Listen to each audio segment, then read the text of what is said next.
Hello student, आज का जो हमारा वीडियो है वो आगामी 21 सितंबर को जो उत्तराखंड अधीनस्थ सेवा चयन आयोग द्वारा आपकी परीक्षा आयोजित की जा रही है संयुक्त स्नातक स्तरीय, जिसमें पटवारी, ग्राम विकास, ग्राम पंचायत में पद हैं। तो इस परीक्षा में जो आपका पेपर होगा, उस पेपर में आपने किस तरीके से आपके प्रश्नों को अटेम्प्ट करना है और किस तरीके से उनमें अच्छे से अच्छा स्कोर प्राप्त करना है, तो उसको लेकर के है। जिन्होंने भी इस परीक्षा को लेकर के तैयारी करी है उनके लिए ये काफी किफायती हो सकता है। तो इसमें 3-4 बातें बहुत महत्वपूर्ण जो आपके उस दिन परीक्षा के लिए इंपॉर्टेंट हो सकती हैं, वो मैं बताने जा रहा हूँ। खासकर पहली बात ये कि जो आप लोग पेपर के प्रेशर में 3-4 नंबर का आते हुए गलत कराते हो, उसको कैसे हैंडल करना है, क्योंकि वो आपके लिए बहुत क्या होता है, नुकसानदेह होता है और बहुत सारे स्टूडेंट उनकी वजह से रुक जाते हैं। एक बात यह है। दूसरी बात यह है कि समय का सही यूटिलाइजेशन कैसे करें, और तीसरी बात यह कि किस तरीके से आपके उस प्रश्न पत्र को हल करते समय सावधानियां बरतनी है। तो पहली बात मैं आपको जो पहला पॉइंट बता रहा हूं कि इस परीक्षा में जो आपका 4-5 नंबर का आते हुए गलत हो जाता है, वो कैसे आपका हैंडल हो। पहली बात यह है कि ये आते हुए गलत इसलिए होता है कि हमारे ऊपर देखो प्रेशर बहुत ज्यादा होता है कि अगर नहीं हुआ तो क्या होगा, क्योंकि हम इस बात को लेकर के ज्यादा दिक्कत में होते हैं। रहना भी होता है, स्वाभाविक है भाई, जो स्टूडेंट तैयारी करेगा साल भर, जिसने सब कुछ दांव पर लगाया होगा अपना, उसके लिए काफी कठिन समय भी होता है परीक्षा का समय, तो इसमें स्वाभाविक तौर पर यह होता है। लेकिन मैं आप लोगों को एक सलाह दूंगा कि आप परीक्षा में जब आप एग्जामिनेशन हॉल में प्रवेश करें तो आपने मन में एक बात जरूर कर लें कि ये जो परीक्षा है, इस परीक्षा में जो भी मैं करूंगा वो आपके लिए क्या होगा, 100% होगा। और दूसरी चीज, इस परीक्षा में मैं घबरा जाऊंगा तो इससे मेरा नुकसान होगा, इसीलिए घबराहट नहीं रखनी है। कठिन आएगा तो सभी के लिए कठिन होगा, सरल आएगा तो सभी के लिए सरल आएगा।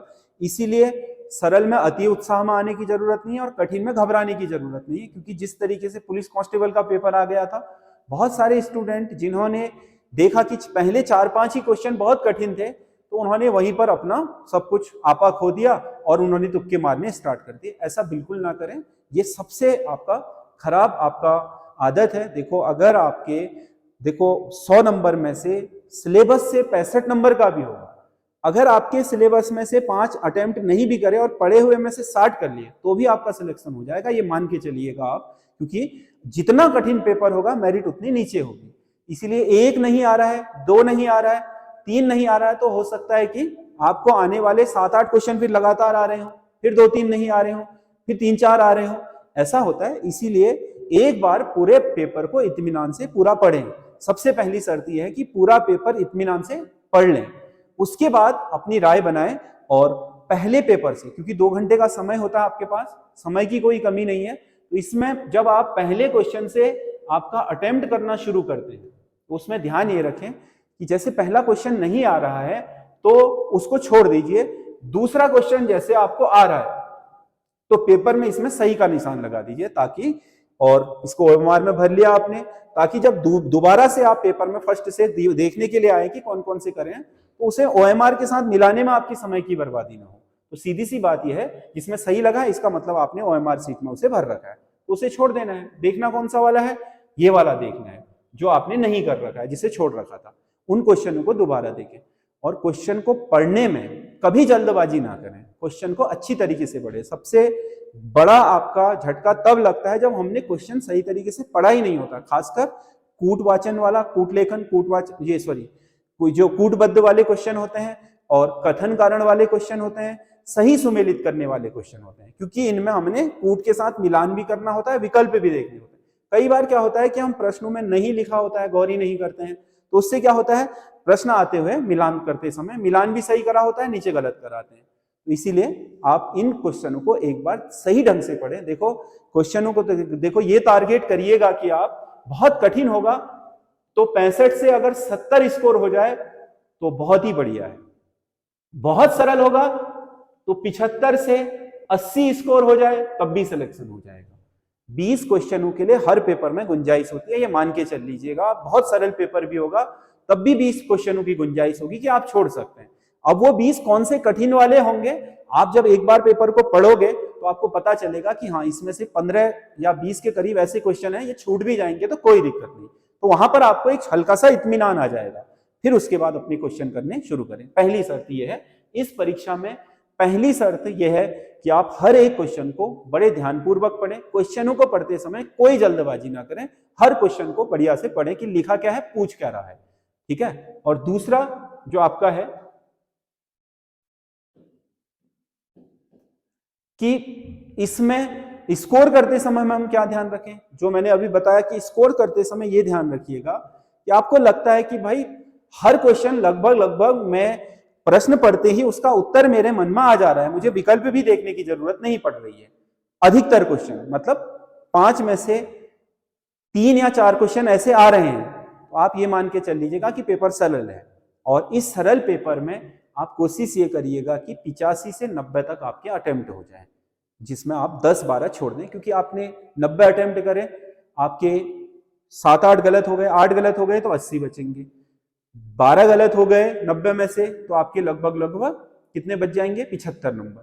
तो वहां पर भी आपका सिलेक्शन हो जाएगा। आपको लगा कठिन पेपर है भाई, किसी भी प्रश्न का उत्तर आपके डायरेक्ट नहीं आ रहा है और इसमें हमने पूरे आपके विकल्पों को पढ़ने के बाद बहुत सोचना भी पड़ रहा है, तो इसका मतलब पेपर ठीक है, कठिन पेपर है। और ऐसे पेपर में अगर आप 70 तक 75 तक अटेम्प्ट करने में कामयाब हो गए हैं, तो उसके बाद उन 25 क्वेश्चनों को जिनका आपको अता पता कुछ नहीं है, करंट अफेयर से पूछ दिया है, ईरान तुरान का भी पूछ देता है जिसका कोई लेना देना नहीं होता, छोड़ दीजिए, कोई जरूरी नहीं है। अगर आपकी समझ से परे है तो हाथ मत लगाइए, वो आपका क्या तुक्का है, तुक्के में क्या है प्रोबेबिलिटी बताओ, 4 ऑप्शन है भाई, सही होने के चांस 1 है, गलत होने के चांस 3 है, यानी कि गलत होने के चांस क्या है 75% है, सही होने के क्या है 25%। तो प्रोबेबिलिटी कहां की तरफ जाएगी, गलत होने की तरफ।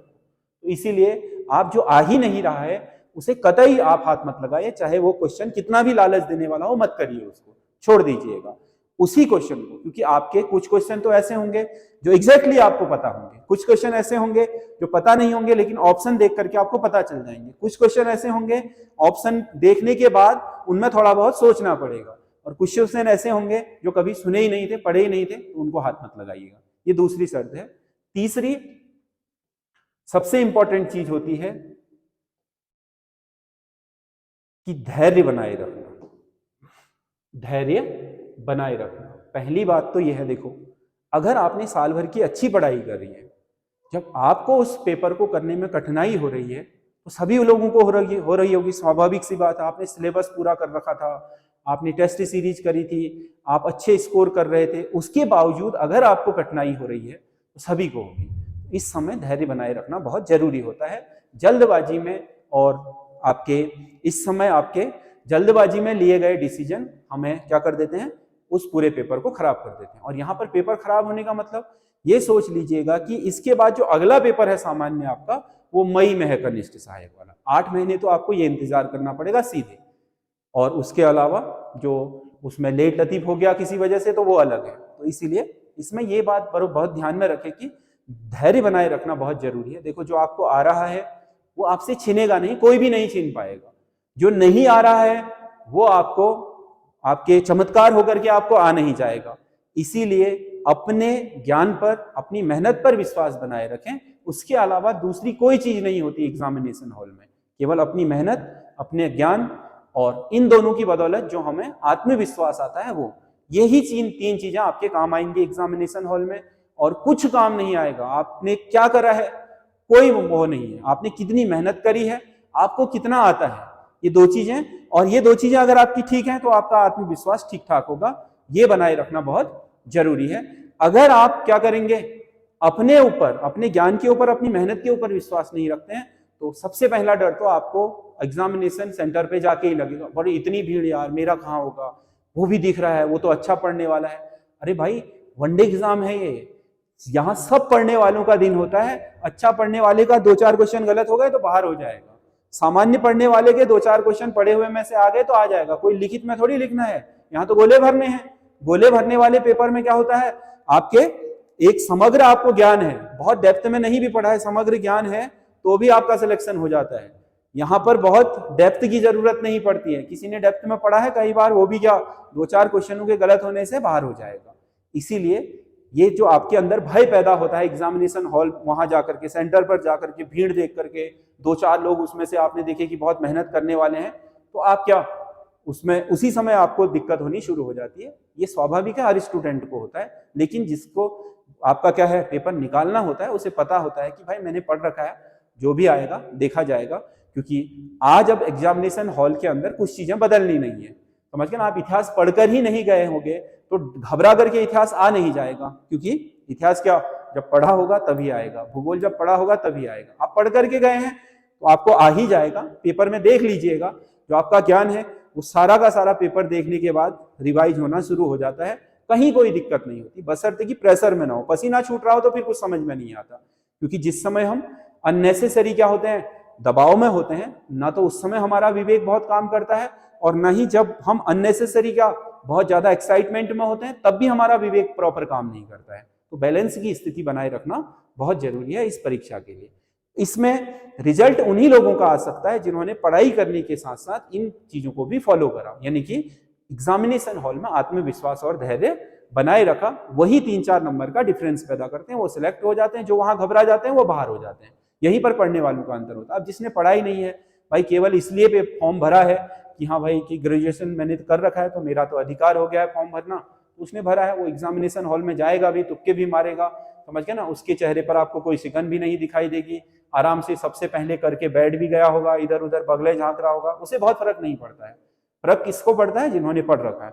और पढ़ने वाले में भी 2 कैटेगरी होती है, एक जिसने पढ़ने के बाद अपने ऊपर विश्वास रखा, और एक वो जिन्होंने पढ़ने के बाद भी अपने ऊपर विश्वास नहीं रखा। जिन्होंने विश्वास रखा वो सिलेक्ट हो जाएंगे, और जिन्होंने विश्वास नहीं रखा उनकी किसी न किसी वजह से 4-5 क्वेश्चन गलत हो जाएंगे और वो मेरिट से बाहर हो जाएंगे। इसीलिए ये पेपर आपकी मेहनत का परिणाम दिखाने का दिन होता है, अपनी मेहनत को प्रेजेंट करने का दिन होता है। इसीलिए इस दिन आप किसी भी तरह की गलती ना करें।